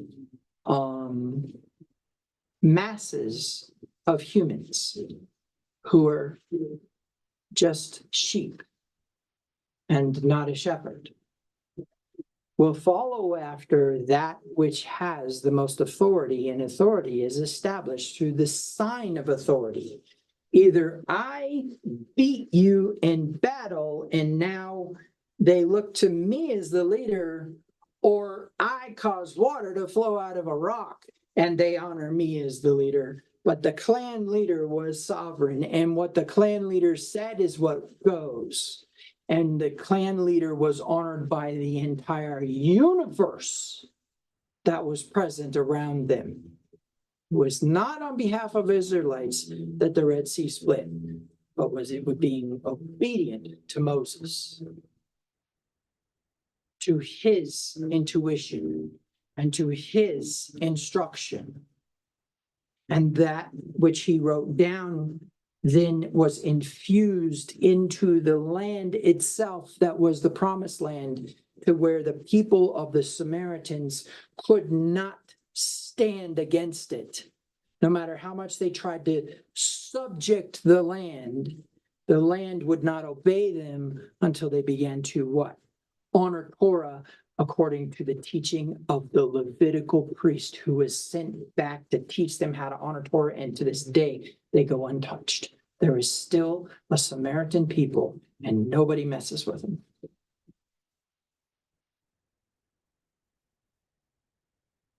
Right? There's something to that, something important to that. The land became obedient to them when they became obedient to what? The Torah that was infused into the land through promise.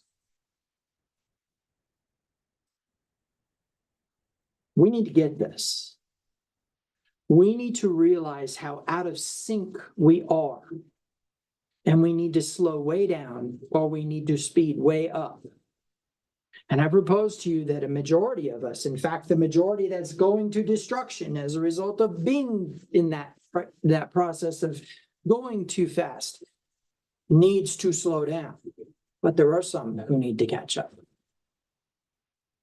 So maybe some of the things that you expected to attract to yourself have not been attracted to yourself because you didn't take the time to sit with the trees. You didn't take the time to let the universe be in its timing. Not God's timing. He already said that. We just need to sync up with it. Somebody's like, oh, God's, an on-time God.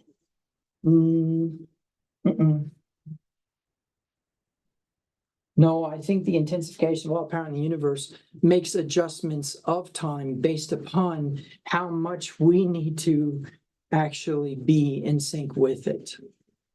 What are the important ones? That's the only thing you need to know. You can go hug a tree all day long. I get that. But the truth is, he doesn't care about the tree. That's your tree, not his tree. But he cares about you. He doesn't care about the bird. That's your bird. Okay? He says, I own cattle on 1,000 hills. Yeah, but he gave it to us. Those are our cattle. And as a result of that, we need to understand that we need to connect with that. So I think part of our journey in the realm of healing and revelation and wisdom has to do with our false perception of time. First of all, the future is just your imagination. There's no such thing as the future. When we arrive at a moment more than the moment that we were in, that's not the future. That's the present. And the moment that we were in is the past, but there still is no future. The future doesn't exist. And in Hebrew philosophy, the future doesn't exist. Only the past exists because it's what has been revealed thus far. So any concept of the future is just your imagination and what you make it and the little micro adjustments you make to it. Okay? Tomorrow is not promised, and that was Yeshua's statement. But the past is promised. It's right in front of you. You see it, all of it, as learnings for wisdom, right? To help those who are happening upon that path now. The traumas, the failures, the stumbles, the stumbling blocks, the blinding darkness where we're groping, trying to find our way. We can now tell people the way, right? We have this false understanding, this false perception of time. There is no perception of time in nature. You can plant seed and expect grass to grow, but until that grass has grown and you're mowing it, there's really no proof that it grew. You may even see little sprouts, but until it's grass and covers an area, and it's time to mow, it's really not a lawn, is it? But the truth is it was a lawn long before you planted it because of the obedience of the seed to Adam. But you got to let it go in its time. You got to let it grow in its time. There's a synchronization to your attraction. So stop trying to hurry things up. If you find yourself impatient this week, remember, it's not your business. It is not your business. We are not in the business of hurrying things up. We are in the business of synchronicity with the flow of intention, of the intensification of all power in the universe, and of the attraction that we create as a result of the obedience of the universe to us. We attract abundance, wealth. We attract friendship. We attract unity. which is what creates the corporate collective consciousness, which is the bride of the intensification of all power in the universe. The bride, not brides, bride, a unity, a singularity, an aloneness, and that there is no other thing out there except that entity. It's in our DNA. It's in our blood to do this. But I promise you, when you slow down and the universe begins to communicate to you through various elements, you'll know when you're going too fast, and you'll know when you're going too slow, when you need to catch up, when you need to sync back up. There will be communications, correspondences from the intensification of all power in the universe to you as to whether you are in sync with the timing of the universe or whether you are trying to create your own timing. And in that process, I'm not talking about pray for something and wait, and then in God's timing it happens. That's Christian speak.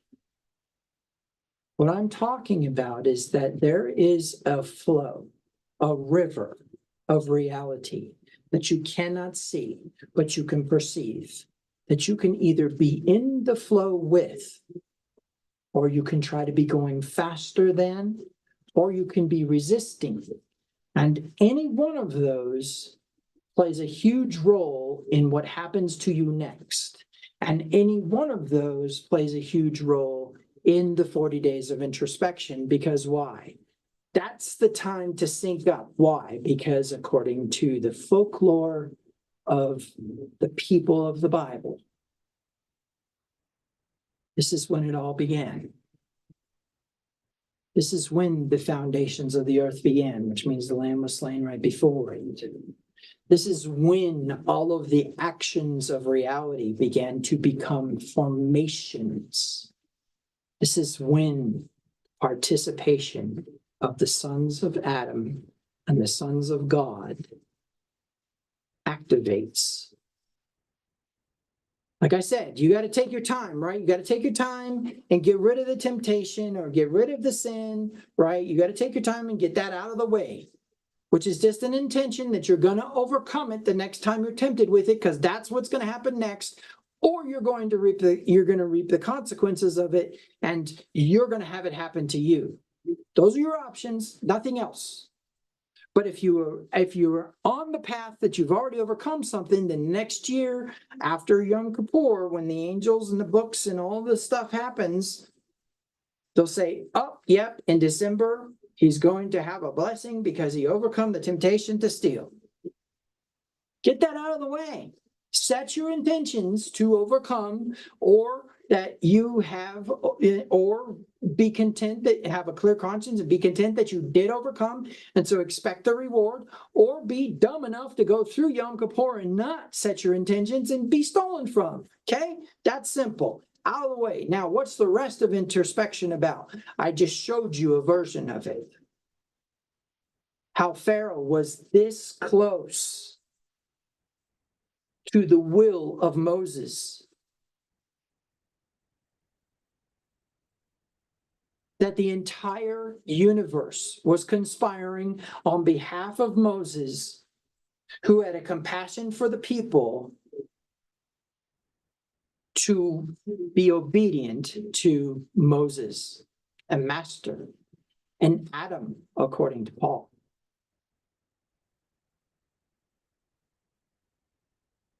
Now you understand. Synchronicity is important. Moving into synchronization with everything around you will activate a movement on behalf of you. And the universe will let you know when you're going too fast and when you're going too slow. Because the universe is the voice of the intensification of all power in the universe. But the universe is also what? Obedient to Adam. Subject to Adam. The very wheels of the chariots were subject to Moses. who was an atom. It is very important for you to get this, because we're coming into a new season soon. And that new season is going to require your obedience to synchronicity. It's going to require your obedience to align yourself with the timing of the universe. Big things, big changes, big revelations are coming. And it is very possible to miss it. What you've been attracting to yourself, if you do not slow down, you're going to miss. Now, I know that sounds probably pretty simple, right? I don't know how many people say, you got to slow down in life or you're going to miss all the blessings. That's not what I'm talking about. I'm talking about moving into phase with the energy of the universe. Moving back into a state where each one of our hearts is pulling us as we work through the daily grind and fail miserably at the truth of prosperity, at the truth of abundance, at the truth of revelation, because of being out of sync with everything. As we do that, as we go through that daily grind, our heart of hearts is pulling us towards moisture and pulling us towards nomadic movements, pulling us towards the tent, pulling us towards the mountains or towards the sea. How many of you are going to the sea for your vacation? You're moving towards moisture because you're dry, because you're exposed, because you are not in the tent.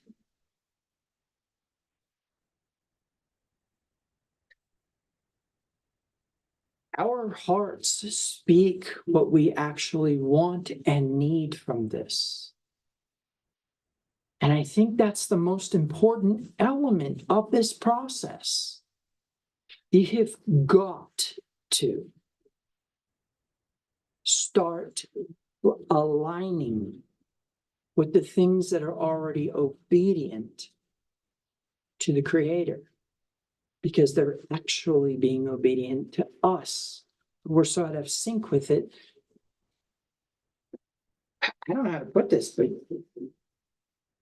a tree is smarter, more obedient, more aligned with the instructions from the intensification of all power in the universe than you are. So we can gain great wisdom from the tree.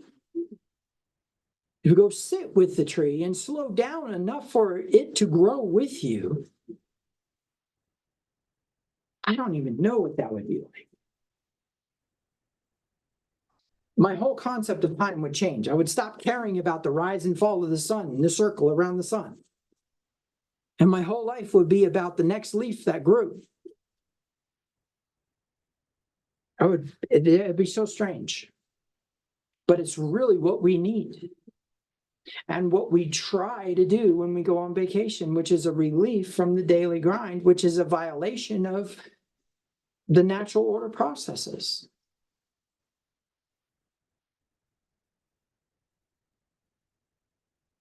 So, as I close, remember, you need to either speed up or slow down. Most likely you need to slow down. That slowing down is going to synchronize you with the things that you're trying to attract, or the things that you're not trying to attract, that you don't realize that you're attracting. Because remember, it says, he who does the things of the law, though not having the law, shows the law written on his heart.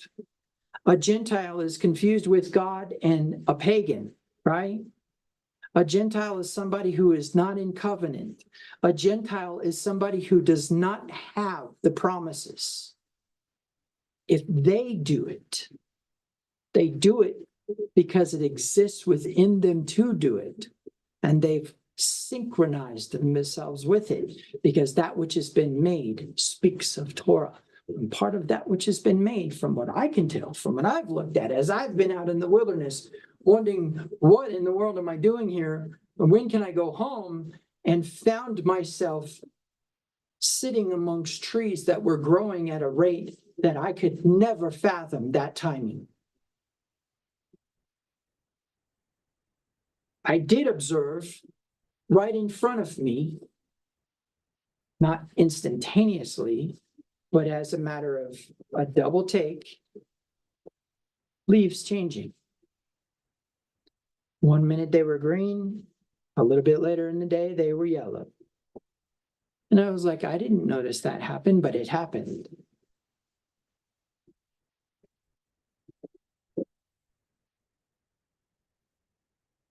In closing, I think it's important for you to understand that the reason for this is because the things that are coming are going to pass by you, and you not know they were here. You not know that they were here for you, because you're either trying to speed it up or you're not going fast enough. And most likely it's that you're trying to speed it up. And when you end up at that stoplight with the person who you passed 5 cars ago, you remember what I said. Slow down. I dare you to go 5 under the speed limit and see what happens to your life. I dare you. Because what you're going to find is that the rest of the world is trying to push you. The rest of the world is passing you. But you end up 2 or 3 cars behind them when you get to a stoplight. Nothing really actually happened. I don't know how many times that's hit me, how many times I've gone, I really didn't need to do all that. But you watch what happens when you go 5 under, what you begin to notice, what you begin to see around you. Right? It's interesting because a lot of people have this philosophy that if I go 5 under the speed limit, I need to leave earlier. But the truth is that's probably when you needed to leave to begin with. You know, the 3 feasts, Passover, Pentecost, and Tabernacles, are pilgrimages. Jews from all over the world, as it were, I mean, technically it would just be the land of Israel if they were in complete obedience to Yahweh. But the point being is, Jews were required to go from Galilee to Jerusalem at Passover, Pentecost, and Tabernacles. It was about a 3-day journey. But they would leave a week in advance. Now, the intrigue is that as they would journey to Jerusalem to go to Tabernacles or Pentecost or Passover, they would leave a week in advance. So now we've got 2 weeks off 3 times a year to go on this pilgrimage that had nothing to do with anything else except pleasure and enjoyment and indulgence. You may buy, right? You go and you buy alcohol and meat and fruits and vegetables, and you enjoy the feast at the place where I would put my name. That's what Yahweh says. Think about the slowness of that movement. Nowadays, I think you can drive through the entire land of Israel in 60 minutes. I think that's what it is. Might be more than that. But the point being is you can go from one point at the bottom all the way to one point at the top in under half a day. Back then, it took days to go to Jerusalem from the northern side of the kingdom. And they would go on those vacations. And as they went on those vacations, they were moving slowly. And as they made the pilgrimage, according to Torah, they were supposed to make it with joy. They were supposed to enjoy the journey. Now, if you hop in a car and drive from the Sea of Galilee to Jerusalem, it's going to take hours, not days. And you're going to miss everything that you would not see had you walked. And I propose to you everything you missed when you would camp for the night, and everything you missed in those who you would meet who were also making the pilgrimage. You get my point? There was a timing to the beauty of the journey that is being missed. Not the blessings, this whole idea of slow down or you'll miss the blessings. It's not what I'm talking about. I'm talking about you were created to move a certain way, and we are moving faster. We were created to vibrate at a certain frequency, and we're vibrating in a different frequency, a dissonant frequency with the rest of the universe. We were created to be in sync with that which is subject to us, because according to the Hebrew word for king, it is he who walks among the people. So if we're king of the universe, we are to be walking among the universe. If we're going to fast for it, then that's not an option, is it? We are moving so quickly that we can't even see the stars move in the sky. The trees grow. The flowers bloom. That's how fast we are moving. Okay, so I think I've said enough here, but I think what a good practical start would be to go and get in a place where the rest of nature's timing is occurring and coexist with it without intention to move quicker. It's a strange feeling, and I have recently experienced it. And I can tell you there's more teachings than that came out of my time up on the mountain. But that was one of my biggest ones, is how I slowed down. I began to observe every step that I took. A fire that I had to build in the dark while it was windy and raining without having processed wood took 2 hours to build, because I had my phone and I knew the time. I had looked at the times, but it didn't feel like 2 hours. It felt like moments. It felt like moments of cutting with a saw in the dark. In fact, I ironically cut with a saw, and I cut all the way through almost to the end, and didn't realize that had happened, but it was getting really hard. So I was like, oh man, I must be cutting through a knot or something. I'll just move over a little bit. And I cut again, and I cut all the way through. But then when I set the log on the other log to chop it in the dark, that little circular piece broke off, and I kept it to show and remind myself that I was almost through that log. I got tired because I was thinking that it was getting bound up on a knot or something, and I was actually that much to go on the cut. But it was dark, and so my perception of time told me it was taking too long to cut that log. When the truth is I was almost done, and I kept that round piece that broke off to remind myself. So let's close, but I recommend that you find a way to slow down. And I know that there is a demand upon your life from everything around you to go fast. And I know that in order to be in alignment economically and in alignment with everything else in this physical universe at this time, there's going to be a requirement that you still get up at 8 o'clock in the morning and go to work. I get it. But the premise is that you can go and take a moment to be in synchronistic time with a tree or a flower. right? You can go and sit and be content that in that moment you're going that slow. I know that sounds off the wall and weird, but the truth is that you've done that your entire life. You just don't know you have. You could be my age, 40 some years old, and realize that that took a really long time to get to 40 some years old. We are actually in sync with it. You just have to sit and be in sync with it. Shabbat shalom.